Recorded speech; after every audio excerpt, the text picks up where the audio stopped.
Plano raw umiskapon ng Pilipinas ng 3 Chinese na ito. Pero naunsyami ang pag-backdoor nila sa Bonggao, Tawi-Tawi. Backdoor ang tawag sa mga lugar na patago ang labas-masok ng mga tao o produkto para di mahuli ng mga otoridad. Patawid papuntang Malaysia. Itong mapa na ito ay parte pa ng Tawi-Tawi, kung saan ito nga ay isa sa mga ginagamit na tawiran nitong mga pugante or may mga kaso sa atin na Chinese or even Filipinos na nagtatakang tumakas palabas ng bansa.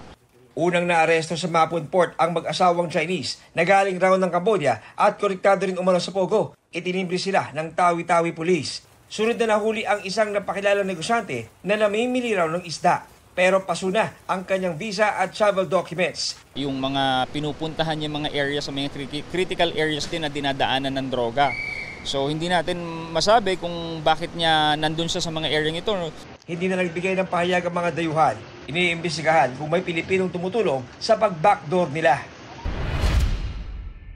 Sa Abulog, Cagayan, 2 minor de edad ang natagpuan ng kanilang ina na duguan sa kanilang kusina dahil sa pananaksak. Nasawi ang 14 anyos na dalagita habang kritikal ang 4 taong gulang na kapatid. Isang lalaking 17 anyos ang suspect. Ayon sa pulisya, isinuko siya ng sariling ama at sinampahan ng mga reklamong murder at frustrated murder. Wala pa siyang pahayag. May mga nagsasabi po na itong suspect nga po natin ay meron po siyang history, kumbaga na meron siyang problema sa pag-iisip. Pwede lamang po nating sabihin ito pag doktor na po mismo ang magsasabi.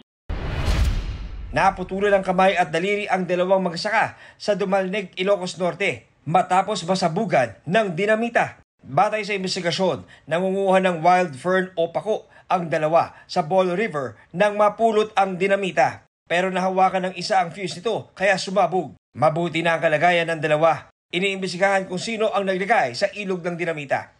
John Consulta, nagbabalita para sa GMA Integrated News.